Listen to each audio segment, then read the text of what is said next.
can't hide behind a religious mask. By this time the crowd, unwieldy and stepping on each other's toes, numbered into the thousands. But Jesus' primary concern was his disciples. He said to them, "Watch yourselves carefully so you don't get contaminated with Pharisee yeast, Pharisee phoniness. You can't keep your true self hidden forever, before long you'll be exposed. You can't hide behind a religious mask forever, sooner or later the mask will slip and your true face will be known. You can't whisper one thing in private and preach the opposite in public, the day's coming when those whispers will be repeated all over town. I'm speaking to you as dear friends. Don't be bluffed into silence or insincerity by the threats of religious bullies.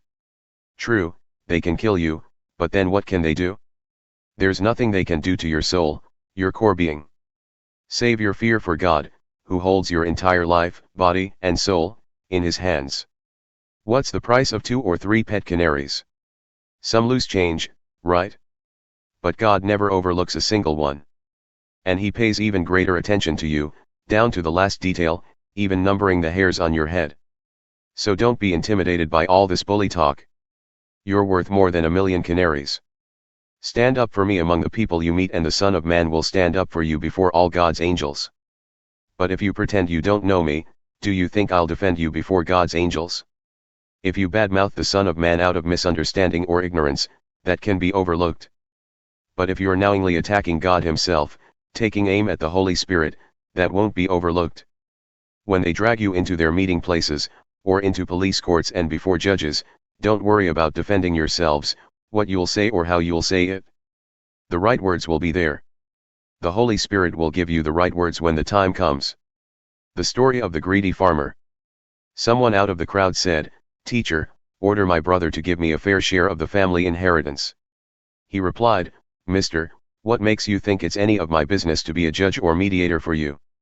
Speaking to the people, he went on, "Take care. Protect yourself against the least bit of greed. Life is not defined by what you have, even when you have a lot." Then he told them the story. The farm of a certain rich man produced a terrific crop. He talked to himself, "What can I do? My barn isn't big enough for this harvest." Then he said, "Here's what I'll do, I'll tear down my barns and build bigger ones. Then I'll gather in all my grain and goods, and I'll say to myself, 'Self, you've done well. You've got it made and can now retire. Take it easy and have the time of your life.'" Just then God showed up and said, "Fool. Tonight you die. And your barn full of goods, who gets it?" That's what happens when you fill your barn with self and not with God. Steep yourself in God reality. He continued the subject with his disciples. Don't fuss about what's on the table at mealtimes or if the clothes in your closet are in fashion. There is far more to your inner life than the food you put in your stomach, more to your outer appearance than the clothes you hang on your body. Look at the ravens, free and unfettered, not tied down to a job description, carefree in the care of God. And you count far more. Has anyone by fussing before the mirror ever gotten taller by so much as an inch? If fussing can't even do that, why fuss at all? Walk into the fields and look at the wildflowers. They don't fuss with their appearance, but have you ever seen color and design quite like it? The 10 best dressed men and women in the country look shabby alongside them. If God gives such attention to the wildflowers, most of them never even seen, don't you think he'll attend to you, take pride in you, do his best for you? What I'm trying to do here is get you to relax, not be so preoccupied with getting so you can respond to God's giving. People who don't know God and the way he works fuss over these things, but you know both God and how he works. Steep yourself in God reality, God initiative, God provisions. You'll find all your everyday human concerns will be met. Don't be afraid of missing out. You're my dearest friends. The Father wants to give you the very kingdom itself. Be generous. Give to the poor.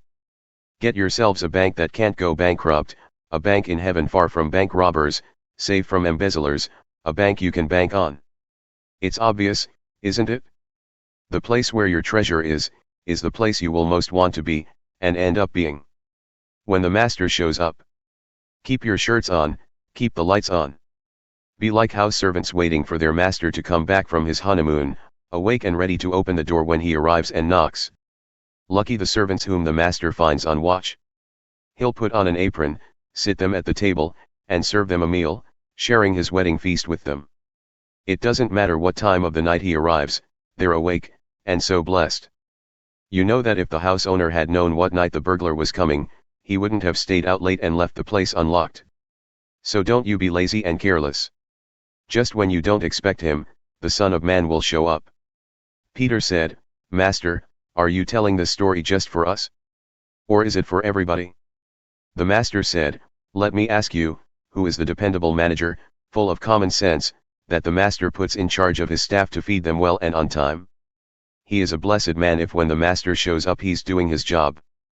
But if he says to himself, the Master is certainly taking his time, begins beating up on the servants and maids, throws parties for his friends, and gets drunk, the Master will walk in when he least expects it, give him the thrashing of his life, and put him back in the kitchen peeling potatoes.